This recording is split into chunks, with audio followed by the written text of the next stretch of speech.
biasa telah dikeluarkan melalui surat penegasan pimpinan MPR RI atas tidak berlakunya lagi TAP MPRS nomor 33 tahun 1967 tentang pencabutan kekuasaan negara dari Presiden pertama Bung Karno. Pimpinan MPR RI juga menegaskan bahwa tuduhan Bung Karno pernah berkhianat mendukung pemberontakan G30S PKI tidak terbukti dan batal demi hukum. Karena tidak pernah ada proses hukum apapun yang dilaksanakan untuk membuktikan tuduhan tersebut hingga Bung Karno wafat tanggal 21 Juni 1970. Lama ya. Untung keluarga itu sabar. Kalau jangan kejadian gini lagi. Tapi kalau memang salah harus salah.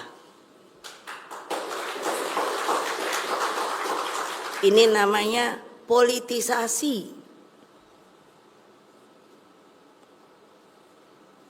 Saya atas nama pribadi, keluarga Bung Karno, dan juga keluarga besar Partai Demokrasi Indonesia Perjuangan mengucapkan terima kasih yang sebesar-besarnya kepada pimpinan dan seluruh anggota MPR RI periode 2019-2024.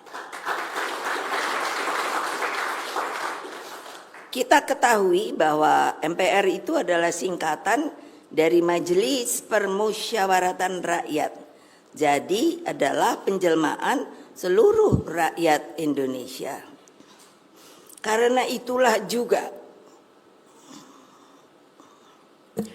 ucapan terima kasih yang setulus-tulusnya saya sampaikan kepada seluruh rakyat Indonesia dimanapun kalian berada atas pelurusan sejarah Bung Karno tersebut. Ucapan terima kasih juga saya sampaikan kepada Presiden Prabowo Subianto yang telah merespon surat pimpinan MPR RI terkait tindak lanjut pemulihan nama baik dan hak-hak Bung Karno sebagai Presiden Republik Indonesia pertama.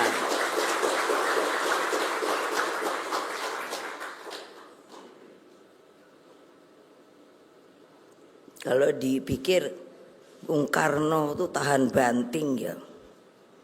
Lah iyalah. Waktu beliau itu kami keluarga tuh bingung. Saya mesti ceritakan apa? Ketika saya pergi ke Seknek untuk menanyakan bapak saya ini sebetulnya diapakan toh? Jadi dong, presiden tiba-tiba waktu itu ditahan, bukan ditahan, enggak tahu, di Istana Bogor. Saya nanya, statusnya apa?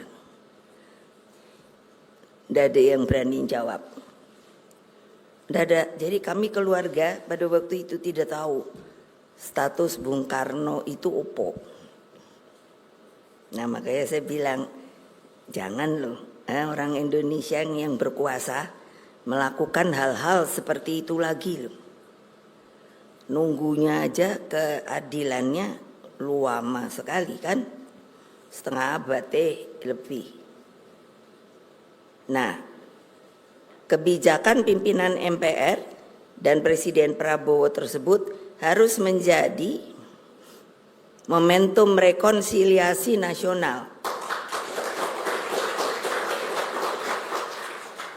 Berkaitan dengan hal tersebut, kami keluarga besar Bung Karno melalui pidato kakak saya Guntur Soekarno Putra tanggal 9 September 2024 di gedung MPR RI menegaskan bahwa pihak keluarga Bung Karno telah memaafkan atas segala perlakuan yang pernah dilakukan terhadap diri pribadi Bung Karno pada masa itu.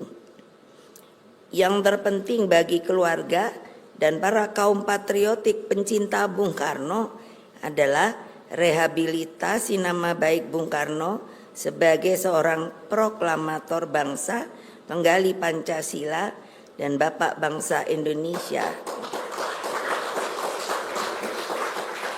Jadi dengan demikian kita sebagai partai ideologis yang mengikuti yang namanya ajaran, ide, hal-hal yang telah begitu banyak diberikan kepada bangsa dan negara ini oleh beliau, kita artinya tidak perlu takut-takut lagi, tidak perlu sembunyi-sembunyi lagi untuk membicarakan hal-hal yang telah beliau sampaikan dari sejak muda sampai wafatnya, yang namanya ide dan lain-lain sebagainya, yang nanti saya akan bacakan berupa rangkuman dalam buku dan lain-lain pidato, sehingga dapat diajarkan, dipelajari kembali. Marilah kita mengambil pelajaran dan memetik hikmah dari peristiwa tersebut agar semua lembaran kelam sejarah bangsa tidak terulang lagi.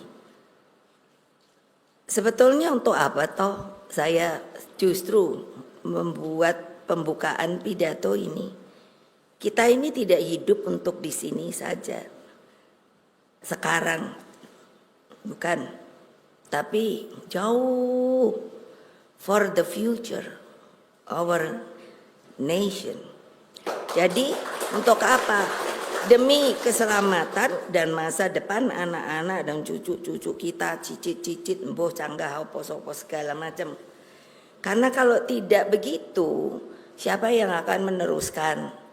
Apakah hanya cari kekuasaan saja?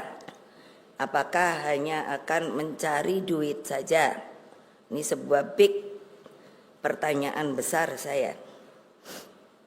Pewarisan ini bukanlah hanya sekadar untuk anak cucu kita, namun bagaimana Indonesia mencapai kejayaannya dan abadi sepanjang masa.